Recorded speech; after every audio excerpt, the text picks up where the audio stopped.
अखंड ज्ञान है। और अभी जो हमको जो ज्ञान बना हुआ है, हमको वह यही है कि मैं ब्रह्म हूँ या मैं बुद्धि हूँ, तो मैं देह हूँ। देहो हम की जो जगह है, इस सत्य का बोध होना है कि मैं ब्रह्म हूँ, ब्रह्मा हम, यानी मैं आनंद स्वरूप, कल्याण स्वरूप आत्मा हूँ, चैतन्य हूँ। मृत कार्यम सकलम घटादि सत्तम ऋणमात्रमेवाहितम तद्वत्सज्जनितं सदात्मकमिदं सन्मात्रमेवाखिलम् यस्मान्नास्ति सतः परं किमपि तत्सत्यं स आत्मा स्वयं तस्मात् तत्त्वमसि प्रशान्तममलं ब्रह्माद्वयं व्यत्परम्। यानी जिस प्रकार से घट इत्यादि जो है, घड़े आदि जो है मिट्टी के समस्त विकारों को हमारा मन जो है यथार्थ मान लेता है, फिर भी वस्तुता जो है वे केवल मिट्टी ही है। इसी प्रकार से ब्रह्म से उत्पन्न यह संपूर्ण विश्व केवल ब्रह्म ही है, ब्रह्म के सिवा और कुछ नहीं है। क्यों? ब्रह्म के सिवा कहीं अन्य कुछ नहीं है। यानी ये अपना जो प्रत्यगात्मा वही ब्रह्म है। इसलिए तुम भी वही हो, प्रशांत निर्मल पर ब्रह्म अद्वय। क्योंकि मिट्टी से निर्मित समस्त पात्र केवल मिट्टी का ही रूपांतर मात्र है, परंतु वे सब मिट्टी है, अन्य कुछ नहीं। मिट्टी ही एक रूप में घड़ा है, तो दूसरे रूप में सुराही, और तीसरे रूप में कुल्हड़ यानी कप है। अब मिट्टी से उत्पन्न जो है हर वस्तु मिट्टी ही होगी, जैसे सोने से बनी हर वस्तु सोना ही है। इसलिए वस्तुओं को नाम चाहे जो दे दिया जाए, परंतु वे वही मूल सामग्री अथवा उपादान है जिससे वे बनी है, निर्मित हुई है। ठीक इसी प्रकार से सभी वस्तुएं जो सत से उत्पन्न हुई हैं, उद्भूत हुई हैं, सारता सत ही है, सत के सिवा अन्य कुछ नहीं। यानी संपूर्ण विश्व दृष्टा दृश्य यानी प्रपंच का जो है अथवा निजात्मक या परात्मक इस संसार में जिसमें हम सुख दुख भोगते रहते हैं, ये सब सारता सत यानी चैतन्य के अतिरिक्त और कुछ नहीं। वही एकमात्र सत्य है और वही स्वयं आत्मा है, और तुम स्वयं भी वही हो, वही सत्य है। निद्रा कल्पित देश काला विषय ज्ञात्रादि सर्वं यथा मिथ्या तद्विहापि जागृति जगत् स्वाज्ञान कारित्वतः यस्मादेवमिदं शरीर कर्ण प्राणं प्राण अहमाद्यप्य सतत तस्मात् तत्त्वमसि प्रशान्तममलं ब्रह्माद्वयं यत्परम्। अब जिस प्रकार से सपने में देखी हुई जगह जो है वस्तुएं, व्यक्ति और स्वप्नदर्शी आदि आदि मिथ्या हैं, ठीक उसी प्रकार से जागृत की अवस्था में अनुभव किया जाने वाला यह संसार भी जो है मिथ्या है। यानी हमारे अज्ञान के कारण ही इसका अस्तित्व प्रतीत होता है। देह, इंद्रियां, प्राण, अहंकार आदि सब मिथ्या है, क्योंकि तुम वही हो, प्रशांत निर्मल पर ब्रह्म अद्वय। यानी जब सो करके उठने के बाद व्यक्ति पूरी तरह सजग होकर के स्वप्न का विश्लेषण करता है, तो पाता है कि स्वप्न के देश, काल, वस्तु, ज्ञाता सबके सब मिथ्या यानी झूठे हैं।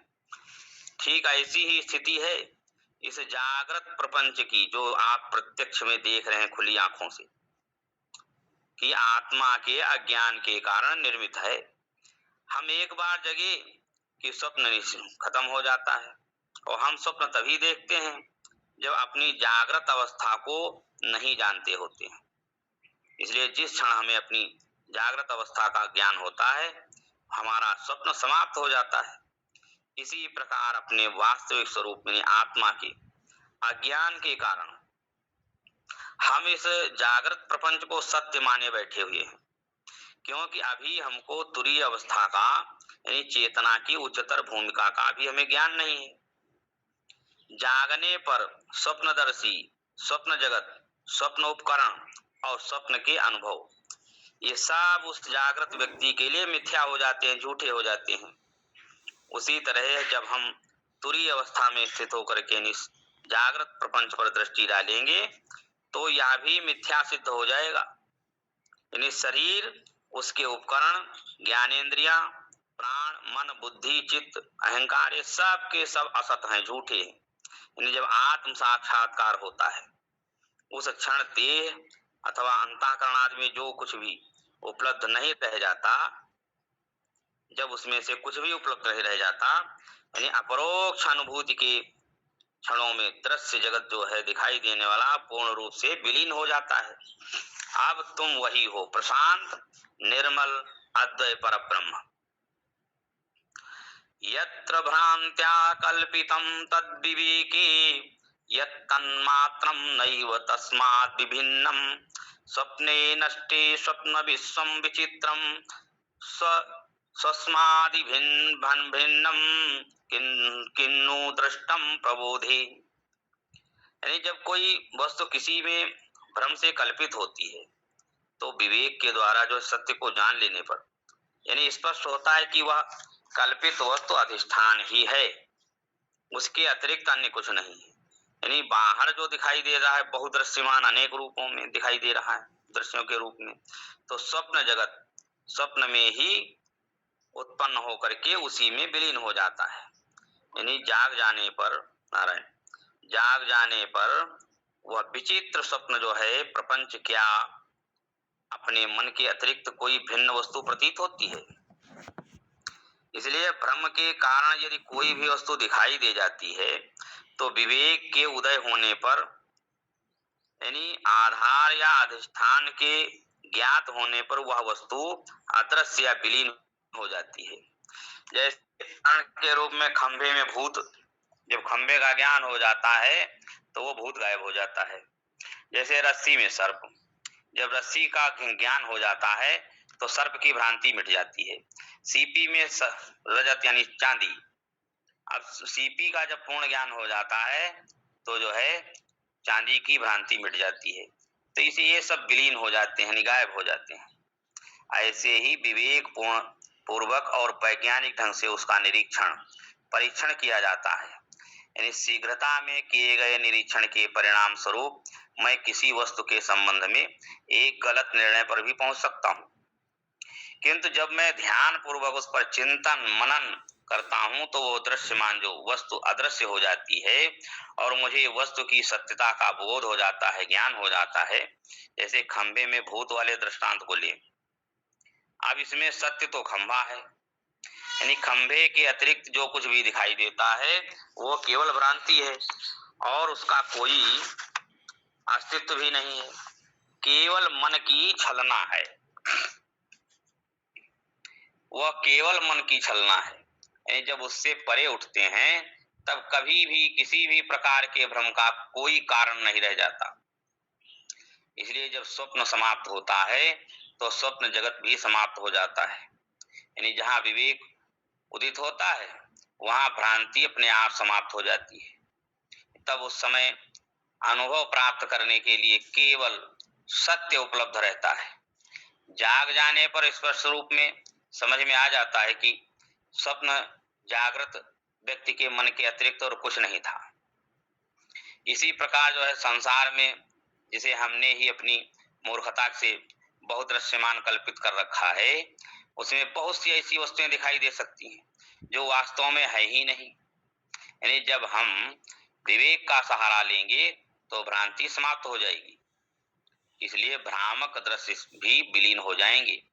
इसलिए जब व्यक्ति ने उच्चतम अनुभव परम सत्य का अनुभव प्राप्त कर लिया हो तो भला मिथ्या यानी झूठा जो दृश्य प्रपंच की प्रतीति फिर उसे कैसे होगी, जिसे उसने मोह और भ्रम की स्थिति में देखा था। जाति नीति कुल गोत्र दूरगम नाम रूप गुण दोष वर्जितम देश काल विषयातिवर्ती यत् ब्रह्म तत्त्वमसि भावयात्मनि।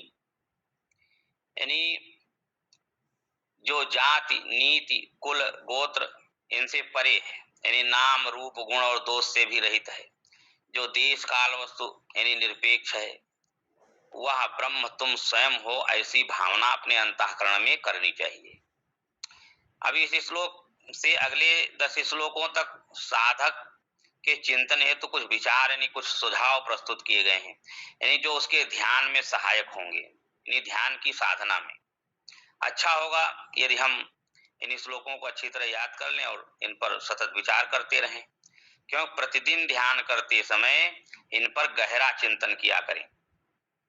समझना या जानना बुद्धि का कार्य है, जबकि भावानुभूत करना मन का कार्य है।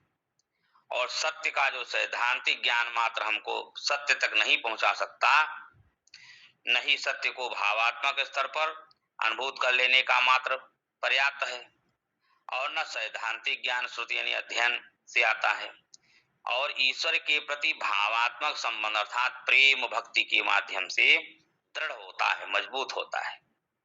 इस प्रकार ज्ञान और भक्ति वे मार्ग अथवा विधियां हैं जिनके सहारे हम परब्रह्म के स्वरूप का हमें ज्ञान होता है और उसके प्रति हमारी भक्ति बढ़ती है।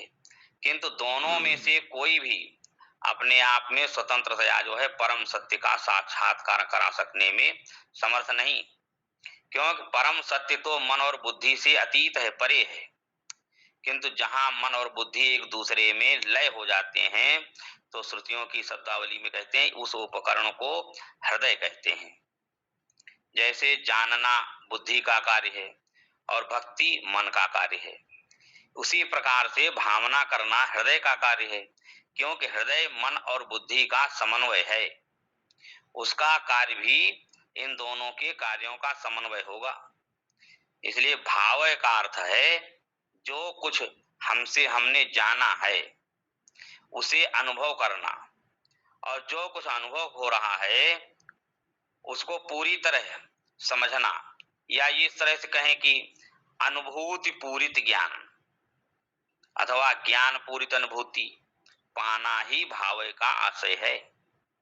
इस पावन पाठ्य ग्रंथ को केवल समझना ही नहीं है, वह तो कोई भी प्रोफेसर कर सकता है, और न ही केवल भावना विवश होना है, कोई मंद दृष्टि व्यक्ति भी ऐसा हो सकता है। अपने स्वयं के भीतर उसकी अनुभूति पाने की हम कोशिश करें कि जिस तथ्य को हमने समझा है, और अपनी विचित्र अनुभूतियों को समझने की कोशिश करें। इस प्रकार से भावना करते करें कि अपने हृदय में सतत इस भाव का निरंतर चिंतन करते रहें कि वह ब्रह्म मैं हूं, यानी स्थिरता पूर्वक, दृढ़ता के साथ, निश्चय के साथ इसी भाव का चिंतन करते रहें। कितना ही अध्ययन कर लो, अध्ययन मदद नहीं करता है किसी की। इस तथ्य को अंतरात्मा के रूप में पहचानना है, जानना है, आत्मसात करना है। इसलिए वह ब्रह्म तुम स्वयं हो, अर्थात मैं स्वयं वही ब्रह्म हूं, यानी जो सत्य विभिन्न जाति नीति परिवार कुल वंश वृद्धि आदि के परे है, वह ब्रह्म है। चाहे भारतीय हो या विदेशी, चाहे ईसाई हो चाहे मुसलमान, चाहे पुरुष हो या स्त्री, चाहे ब्राह्मण क्षत्रिय वैश्य शूद्र कोई भी हो, क्यों न हो, आत्मा ब्रह्म जो है इन सब भेदों से ऊपर है। ब्रह्म नाम और रूप से भी परे है, पाप पुण्य से भी परे है। वह कोई पदार्थ या द्रव्य नहीं है, वो देश काल और वस्तु से परिच्छिन्न नहीं है। अब ये 11 श्लोक ध्यान साधना के लिए बड़े महत्वपूर्ण हैं, प्रेरणास्पद निर्देशक हैं।